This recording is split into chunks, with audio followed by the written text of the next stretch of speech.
Okay. Oh, hindi ako nagbalot yan. Open natin daw.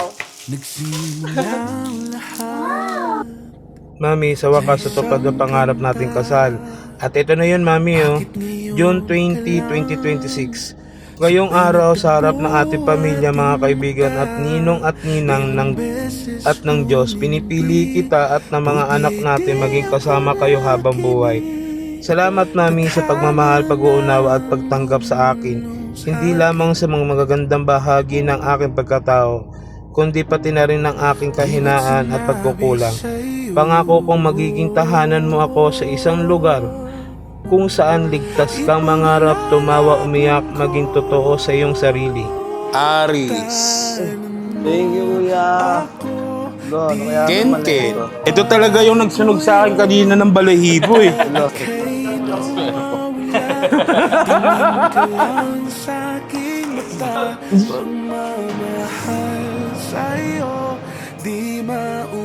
Pinapangako kong mamahalin kita sa mga araw na madali at sa mga araw na mahirap.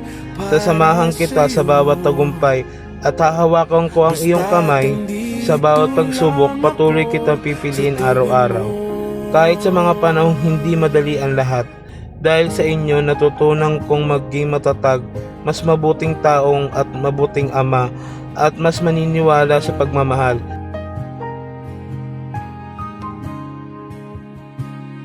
Akala ko noon na imposible to. Hello, Daddy. Naalala mo pa ba yung tatlong signs na hiniling ko noon? Alam mo, dito sa simbahan na ito, kung saan tayo nakatayo ngayon. Dito ako lumuhod noon. Dito ako nagdasal at nakiusap sa Diyos na sana balang araw bigyan ko ng lalaking makakasama ko habang buhay.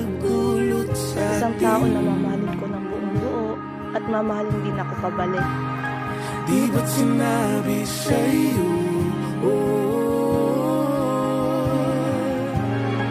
Hindi ko alam noon kung kailan ka darating o kung paano tayo magkakatagpo. Basta nagtiwala lang ako sa plano niya. Pero ngayon, habang nakatingin ako sa iyo, hindi ko mapigilang mapangiti. Kasi sa wakas, na-realize ko na hindi pala niya ako pinabayaan. Sinagot niya ako at ikaw pala yun. Alam kong hindi tayo perfecto, pero pangako, pipiliin kitang araw-araw. Pipiliin kitang alagaan at samahan sa lahat. Sa saya, sa lungkot, sa bawat pangarap na bubuuin natin. At sa kahit anong pagsubok na dumaan. Parang ulan na biyaya mula sa langit. Ikaw at ang mga anak natin ang pinakamalaking pagpapala sa buhay ko. So magiging tapat kayo sa isa't isa. At kayo nga ay pinag-isa dahil sa... Ano yon? Oh. Kaya simula ngayon, hanggang sa pagtanda natin, ikaw lang ang pipiliin ko, paulit-ulit, buong puso. At kung dumaan man yung araw na manghina na ang mga kamay ko, at bumagal ang mga hakbang ko, isa lang ang hiling ko sa kanya, na sana ikaw pa rin yung hawak ko hanggang sa huling tibok ng puso ko.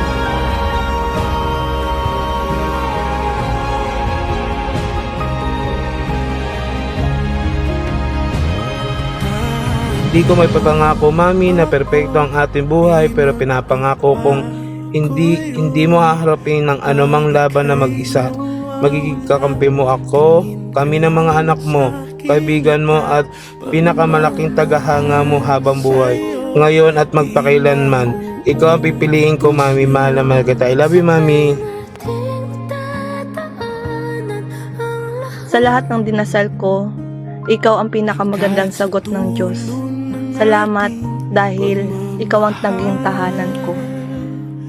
Hanggat sa kunin tayo